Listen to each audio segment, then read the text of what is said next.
Chapter 9. Verse 8 epitomizes the value of knowledge. Verse 28, parental affection. Note especially the question in verse 26 and the answer. Also, note the question in verse 47 and the answer. This is sage advice for businessmen. On the following day the same arrangements were for the banquet, and the king, as soon as an opportunity occurred, began to put questions to the men who sat next to those who had already responded. And he said to the first, is wisdom capable of being taught? And he said, the soul is so constituted that it is able by the divine power to receive all the good and reject the contrary. The king expressed approval and asked the next man, what is it that is most beneficial to health? And he said, temperance, and it is not possible to acquire this unless God create a disposition towards it. The king spoke kindly to the man and said to another, how can a man worthily pay the debt of gratitude to his parents? And he said, by never causing them pain. And this is not possible unless God disposes the mind to the pursuit of the noblest ends. The king expressed agreement and asked the next how he could become an eager listener.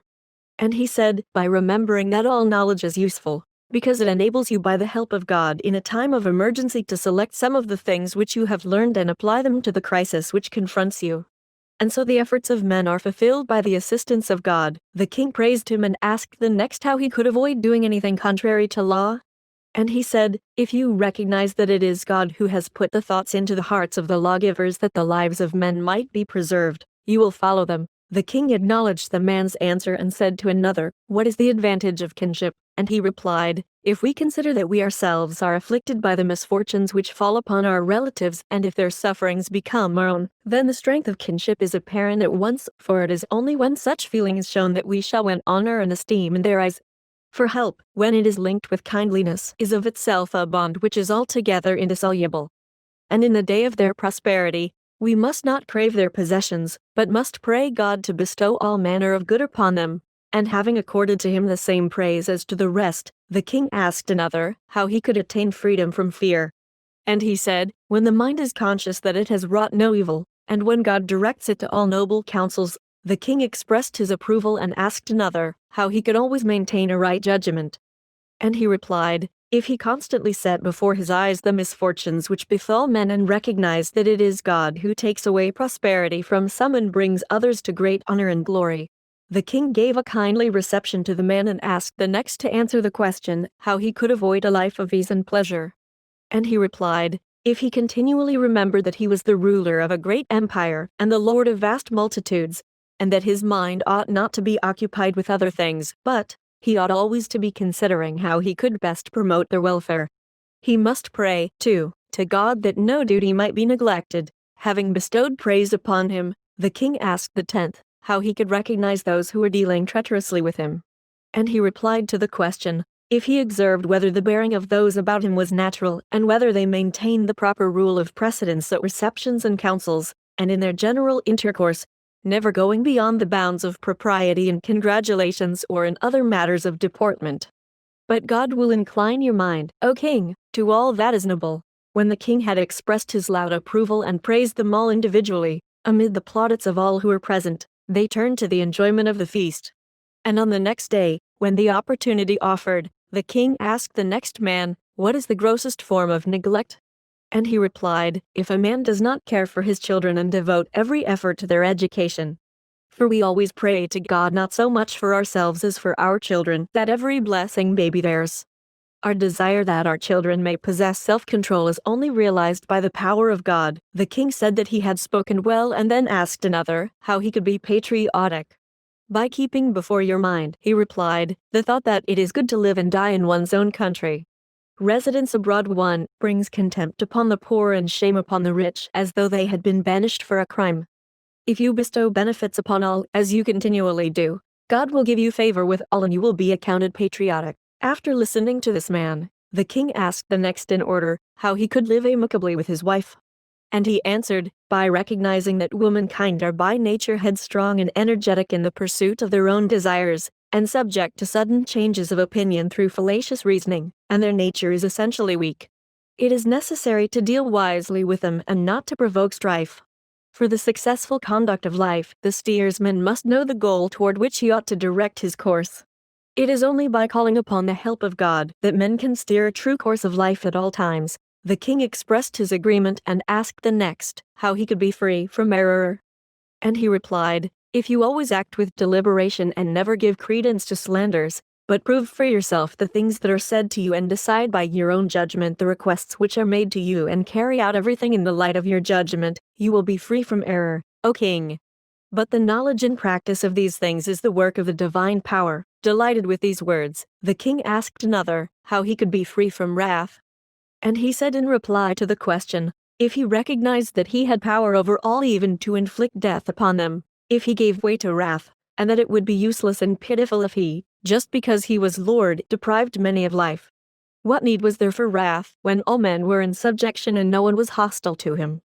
It is necessary to recognize that God rules the whole world in the spirit of kindness and without wrath at all, and you, said he, O king, must of necessity copy his example. The king said that he had answered well and then inquired of the next man, what is good counsel? To act well at all times and with due reflection, he explained, comparing what is advantageous to our own policy with the injurious effects that would result from the adoption of the opposite view, in order that by weighing every point we may be well advised and our purpose may be accomplished. And most important of all, by the power of God every plan of yours will find fulfillment because you practice piety. The king said that this man had answered well, and asked another, what is philosophy? And he explained, to deliberate well in reference to any question that emerges and never to be carried away by impulses, but to ponder over the injuries that result from the passions, and to act rightly as the circumstances demand, practicing moderation. But we must pray to God to instill into our mind a regard for these things. The king signified his consent and asked another how he could meet with recognition when traveling abroad. By being fair to all men, he replied, and by appearing to be inferior rather than superior to those amongst whom he was traveling. For it is a recognized principle that God by his very nature accepts the humble. And the human race loves those who are willing to be in subjection to them. Having expressed his approval at this reply, the king asked another how he could build in such a way that his structures would endure after him. And he replied to the question, if his creations were on a great and noble scale, so that the beholders would spare them for their beauty, and if he never dismissed any of those who wrought such works, and never compelled others to minister to his needs without wages.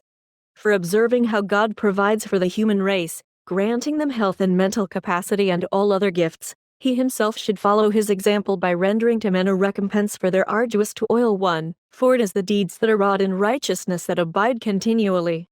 The king said that this man, too, had answered well and asked the 10th, what is the fruit of wisdom?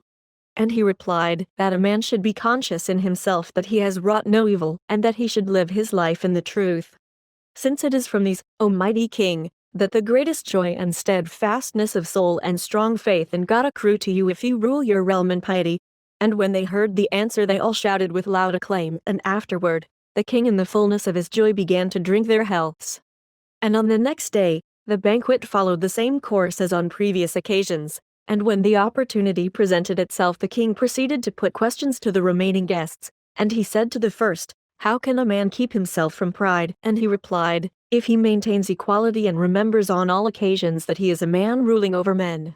And God brings the proud to naught, and exalts the meek and humble. The king spoke kindly to him and asked the next, whom ought a man to select as his counselors? And he replied, those who have been tested in many affairs and maintain unmingled goodwill towards him, and partake of his own disposition. And God manifests himself to those who are worthy that these ends may be attained. The king praised him and asked another, what is the most necessary possession for a king? The friendship and love of his subjects, he replied, for it is through this that the bond of goodwill is rendered indissoluble. And it is God who ensures that this may come to pass in accordance with your wish. The king praised him and inquired of another, what is the goal of speech?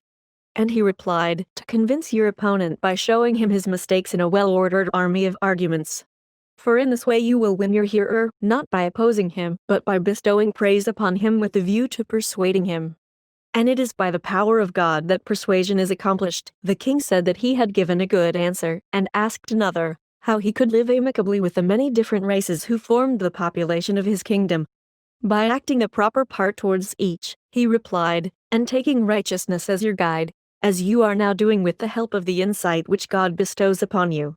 The king was delighted by this reply, and asked another, under what circumstances ought a man to suffer grief? in the misfortunes that befall our friends, he replied, when we see that they are protracted and irremediable.